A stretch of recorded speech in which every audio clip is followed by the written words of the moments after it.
Nothing like taking a break from a hard day of questing and grinding at the gorgeous lake Masobi. And since you're already here, a little secret. This spot right here is one of my favorites for simply relaxing and enjoying the view, especially during those early evening hours. I mean, look at this. And speaking of spectacular views, I've got quite a few comments asking about my Morrowind Modlist, so why don't we talk about it today? So if you want your Morrowind to look exactly like this, I have a feeling that you and I are about to become very close. You don't want to kill me, do you? And like this, there is someone watching me, I can tell. And like this, stick around as today we're gonna go through all the mods. And I've been using this mod list for quite a while. It's simple, minimalistic. I like to call it vanilla enhanced because, in essence, it doesn't change the game drastically in terms of mechanics or gameplay. It modernizes graphics to some extent and adds a ton of new lore-friendly content, with many of these mods even being based on game's concept art. So it still feels and plays like vanilla Morrowind. That's one ugly outfit. There's just more of it. Much more. After all these years, Morrowind still has a very active modding community, so obviously there are many different overhauls out there. There are more modern and perhaps better looking Morrowinds, depending on your taste. So this video won't be about getting the craziest looking game, pushing the engine to its limits. It's only about my personal mod list that I've been using on my channel. Meanwhile, I also received some mod recommendations and I'm gonna talk about them towards the end of this video, so I'm open to all suggestions. I also want to point out that this is Morrowind script extender based mod list and not OpenMW, and all mods are available and free at the Nexus mod site. And one more thing, I don't use any mod organizer or some similar tool. For this mod list, I did everything manually since it's a fairly simple and doesn't require any complicated procedures while installing. So I won't talk about technical aspects that much. Pretty much all these mods follow the same procedure. Download from Nexus, unpack and drop into data folder. Whenever there's an extra step required, I'll make sure to point it out. And with that out of the way, my name is Alec and let's begin. At the very core of this mod list are three essentials. Without them nothing would work, so we should start from here. These three main ingredients are Morrowind Code Patch, Morrowind Graphic Extender and Morrowind Script Extender. The first thing I always do is adding a Morrowind Code Patch. It fixes a number of vanilla bugs and even adds mod-specific features like map extension for Tamriel Rebuilt. Script Extender is at the absolute core of our mod list and is required by a number of other mods to run. It adds functionality and increases performance. Even small things like weapon sheathing, for example, wouldn't be possible without it. Now, Graphic Extender comes with a Script Extender, so you may not have to download them separately. Graphic Extender is obviously responsible for all the visuals: distant land, lighting, shaders, resolution, FOE, you name it. And best thing about is that it's all automatic with all settings optional. It's best to activate Graphic Extender at the very end, so we will talk more about it later. After making sure we have all these essentials, we are free to add any mod we like. Since my playthroughs are heavily focused on Tamriel Rebuilt and Project Tamriel, let's start with the big ones. I have a feeling that a lot of folks feel intimidated by large land mods, which is why they won't even attempt installing them, when in fact installing TR is very simple. These days, all you need to do is download the main file and the Tamriel data, which is a separate file, and simply drop them both into Morrowind's data folder. And then register BSAs in the Morrowind ini file by simply adding these few lines under Archives section. And that's it. But again, it's literally 3 steps: downloading files, dropping them into data folder, and registering BSA. At this point, I probably don't have to explain how I basically cannot play Morrowind without Tamriel Rebuilt. Without it, I honestly feel like a huge part of the game is missing. And this isn't a critique of vanilla game, but a compliment on Tamriel Rebuilt. Developers behind this mod succeeded in building a vast, detailed land that aesthetically and conceptually follows recognizable vanilla Morrowind style, whether in terms of landscape design, quest writing, dialogues. And I would add that TR not only matches vanilla game, but in many ways builds upon and takes it a step further. cities feel more alive, yet they aren't overcluttered just for the sake of being overcluttered. There's a really fine line between improving vanilla experience with style by carefully expanding on top of it, or simply making a mod that looks and feels like a mod. One of the main qualities that I look for when I'm choosing a mod is that it should never feel like a mod. And Tamriel Rebuilt manages to do that while adding a landmass that is larger than Vardenfell. And same goes for Project Tamriel mods like Skyrim Home of the Nords and Province Cyrodiil. And all of them require Tamriel data, which comes in two versions, standard or vanilla and high definition. I chose high definition as it blends better with my other texture pack mods. In fact, Tamriel data is required by a good number of other mods, even if they are not related to Tamriel Rebuilt. That's because Tamriel data is, to my understanding, a collection of assets that can be used by anyone. So it comes with a set of textures, meshes, and all kinds of data. And we will be using two such shared data files, Tamriel data and OAAB data, which stands for Of Ash and Blight. Like I said, they contain a large number of assets used by other modders, so their work will depend on these files. For example, one of my favorite mods, Beautiful Cities of Morrowind, requires both of them, so all we gotta do is simply download them and drop them into data folder. Morrowind cities are unique and memorable, but there was always room for slight improvement. If done right, it can make a game more dynamic and vibrant. Beautiful Cities of Morrowind is a single mod that overhauls almost every settlement.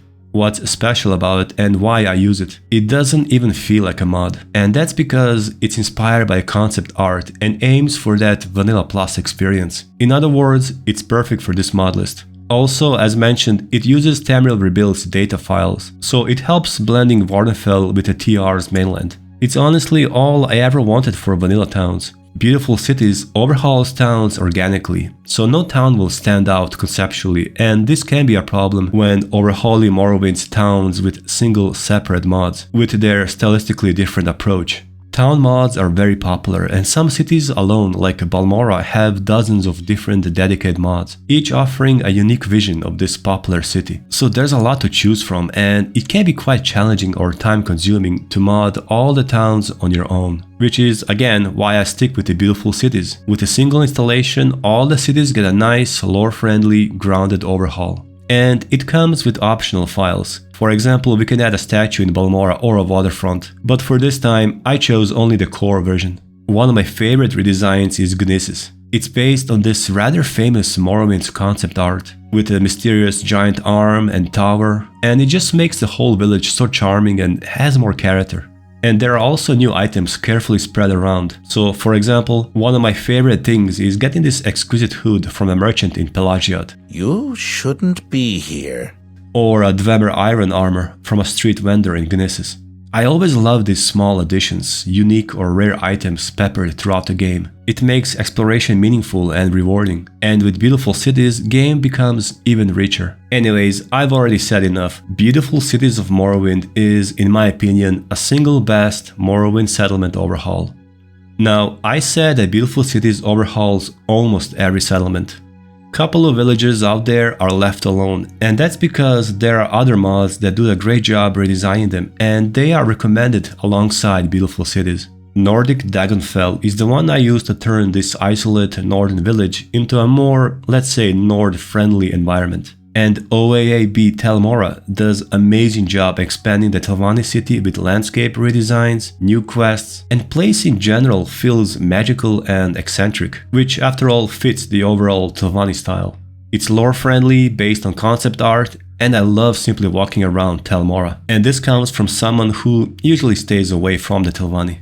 Speaking of mods based on concept art, Tales from the Ashlands, The Great Hive, Baan, Binif is a rather long title for a very simple addition, based on Michael Kirkbride's artwork. It adds an imposing enigmatic structure located somewhere in the Ashlands. I'm not going to spoil its location, although with distant land generate, on a rare clear day, it's easy to spot it from miles away. And it looks so alien and mystical.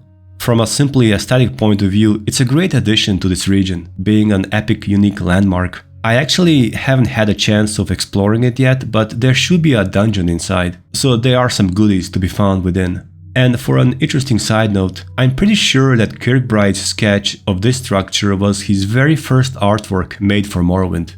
And by the way, mod author RandomPal seems to have a number of other interesting mods like Lore Accurate Arena, which by the way has a patch for beautiful cities of Morrowind. I haven't tried it yet, but I will definitely take a closer look at his other work in near future. OAAB Grazelands focuses on Tel Voss, the village of Voss and the northern Grazelands. It also works with the beautiful cities, and they're kinda meant to go along. The overhaul is simply amazing, and I also love that it redesigns the area around the village as well. The farming village of Voss always felt kinda lonely and barren out there in the Grazelands, and now it comes with more details, quests, dialogues, even some minor scripted events, like levitating Telvanni Guard, which makes sense of course, considering Telvanni architecture. I also believe I even saw a concept art of a levitating Telvanni Guard, so it's all lore friendly. And then there's Tel Voss, already a unique structure in vanilla game. With this overhaul, it becomes, in my humble opinion, one of the wonders of Vvarden Fel. It gained a significant amount of verticality, and it's yet another place I haven't had time to explore, but I'm sure it's just as intriguing from within as it is from outside. Nord? We all like better bodies, so for NPCs I use good old better bodies, a well-known mod that makes Morrowind characters smoother. It's nothing mind-blowing or spectacular, just a basic body enhancement. On the other hand, simply walking fixes that goofy walking and running animation, so now all characters walk and run more realistically. And Familiar Faces is a vanilla-friendly fix for heads and hair. Familiar Faces mod was actually recommended to me because I couldn't find a good head replacement mod. This may be an unpopular opinion, but head and hair mods for Elder Scrolls in general are, to me, some of the least good ones. And I don't mean to offend anyone, but so many of them make elves too human, and humans too doll-like, looking more like Hollywood actors and very out of place. Skyrim isn't famous for that, but I think Morrowind also suffers a little bit from it. So without going into further discussion on this topic, I'll just say that for now I prefer to keep vanilla heads, but smoothed out by Familiar Faces, a mod that does a great job doing just that. With weapon sheathing, Morrowind finally has visible equipped weapons, and boy does it make a difference. One-handed weapons are placed on character's hip, and large two-hand weapons are on the back. And it also comes with an option of having a shield on the back, which I really love. And bows and crossbows even use visible quivers to display the equipped ammunition. It works for both player's character and NPCs. It seems like a small addition, but it totally changes the vibe of the game, seeing all those magnificent weapons displayed on characters. And also I should mention that it works for literally all weapons, including those from the mods. Now we're gonna talk about two mods that enhance atmosphere. First one is Glow in the Dark, and it gives windows a pleasant orangey glow during nighttime, making towns more alive, and there's also an option to have interior sun rays. And the Vapourmist adds a lot of haziness to the game. I was actually skeptic about it, to be honest, thinking it may change Morrowind a bit too much for my taste, but once I saw clouds of mist rolling around hills and above the lakes in my own game, I was instantly addicted. I especially love walking through the mist in morning and evening hours. It's also great for screenshots and just enjoying views. Now Vapourmist will affect the frame rate, so be aware of that. Morrowind Enhanced Textures, or MET, is my go-to texture mod, and the only thing it does is simply upscaling vanilla textures through AI. Many use this texture pack as a foundation for further, more polished modding. But for me, honestly, it feels good enough. And it blends well with the one added by Tamriel Rebuilt data that come in HD version. There's another, very similar mod called Intelligent Textures. I tried it, and for some reason, I honestly forgot why, I decided to go back to MET. But they do pretty much the same, so it's all about personal preference. In past, I used other high-resolution texture packs, but honestly many of them don't really fit the game that well.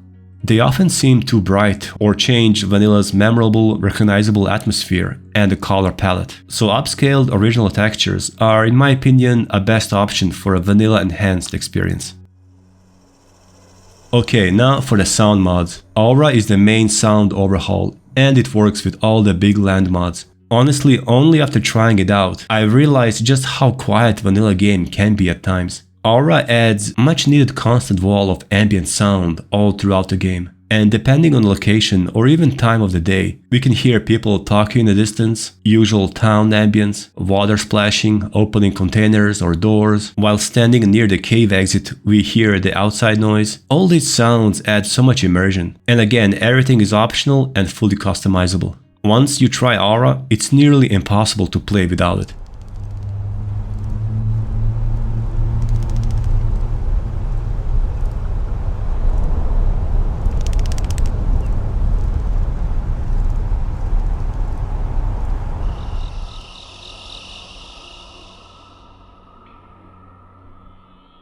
I don't think I can ever play again without it, as sound design was, in my opinion, one of the weaker points in vanilla.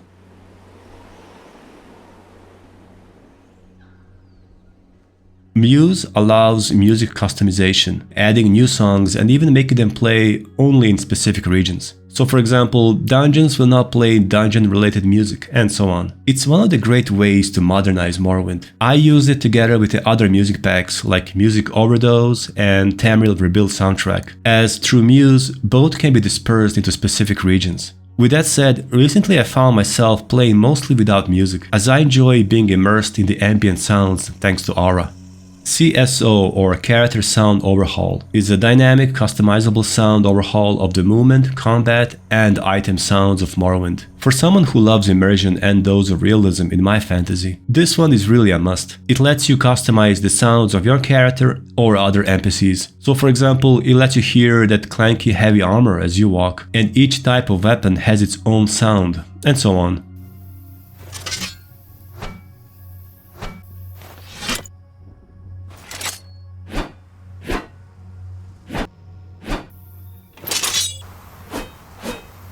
Overall, there are many sound additions and improvements that bring Morrowind to a new level of realism. Your character may cough if sick or breathe heavily if tired. It's all optional. CSO works great with Aura and MUSE, and I believe that these three mods together are all you need for Morrowind in terms of sound overhaul.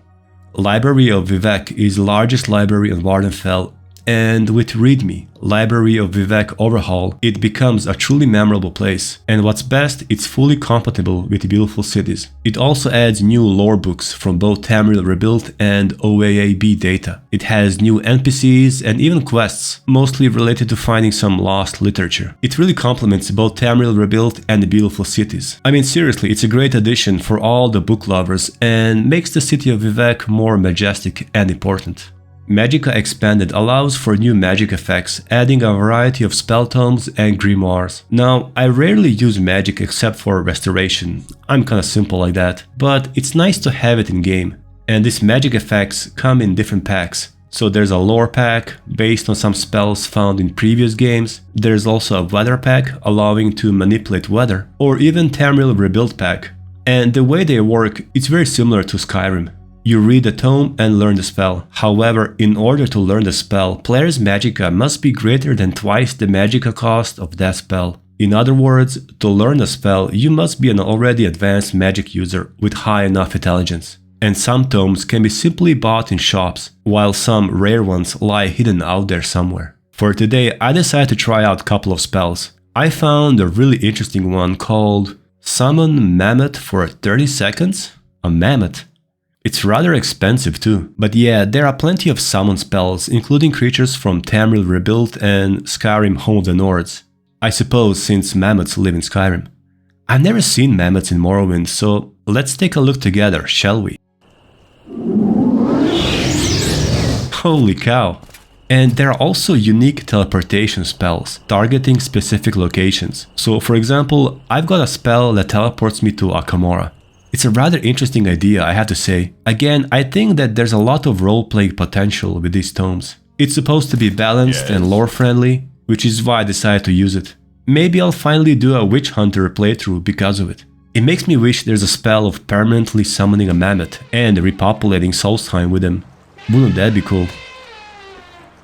Now, this is something very simple. I never used many submods for Tamriel Rebuilt, but one I always come back to is unique Tavern signs. I just love their design, especially in color version. They add much charm and vibrancy to the cities. With delayed expansion, player won't be attacked by Dark Brotherhood assassins right from the start and be able to harvest their pricey armor for gold. It never made sense to me being marked by Dark Brotherhood right from the beginning. So with this mod, they'll come after you only after advancing fairly deep into the main quest. And it also fixed the rumor issue with Blood Moon, where almost every Imperial Guard has his son sent to Solstheim. So we are directed to Solstheim only after reaching a certain level. Perfect Placement adds an option to arrange and place any interactive item, even allowing us to rotate and mount them on the wall. It's very simple and perfect for arranging home, which is why I got in the first place. I actually think that arranging interiors in Morrowind is fun, as items stay wherever you place them, unlike in Oblivion and Skyrim where they tend to, let's say, fly around often.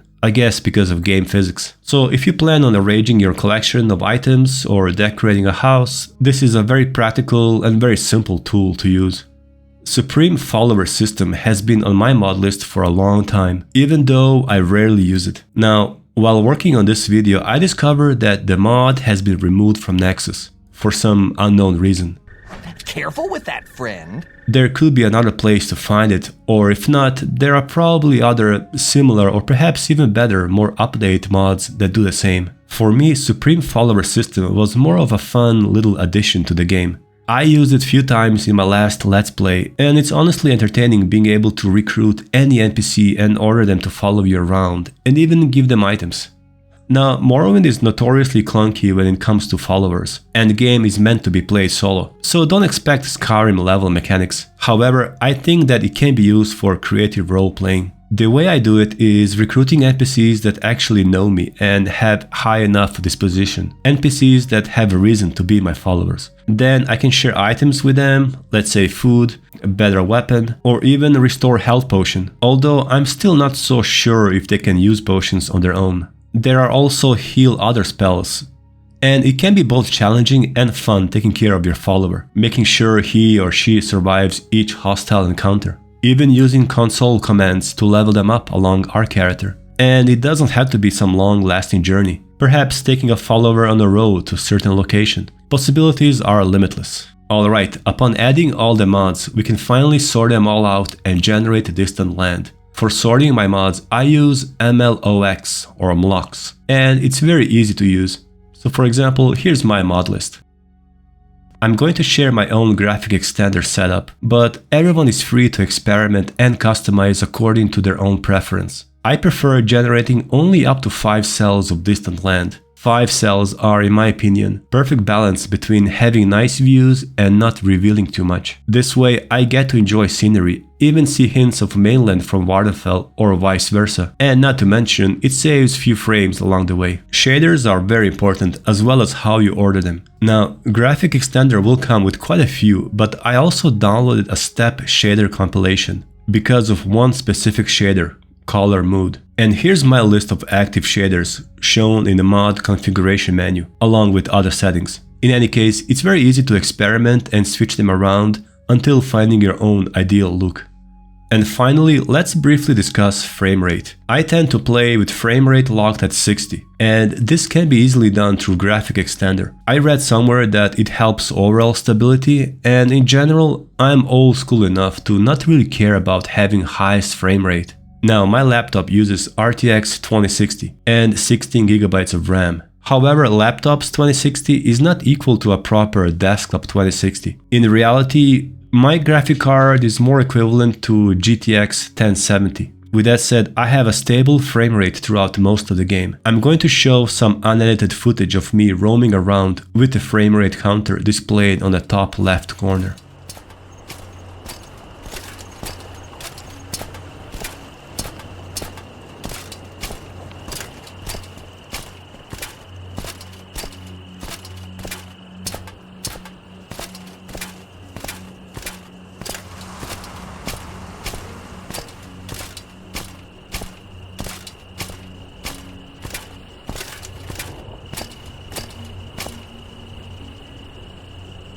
Seen any elves?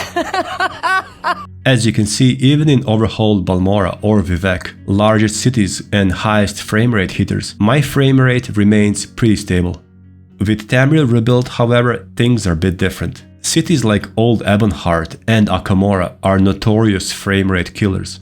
One of the heaviest hitting locations in game, at least that's my impression, are these narrow streets in Old Ebonheart, and at times my framerate will drop even below 30. I should say that I'm using OBS for recording, and without recording on the same street my framerate is constantly above 30, so there's a slight difference, and that goes for the absolute heaviest hitting zone in the entire game. One of the most frequent criticisms of Tamriel Rebuilt that I've seen is the low framerate in major cities. I'm not knowledgeable enough to know what causes it, as I don't believe it's only due to poor optimization. But whatever the case is, Tamriel Rebuilt, on the other hand, offers hundreds of hours of highest quality content, and I'm more than ready to sacrifice few frames for it.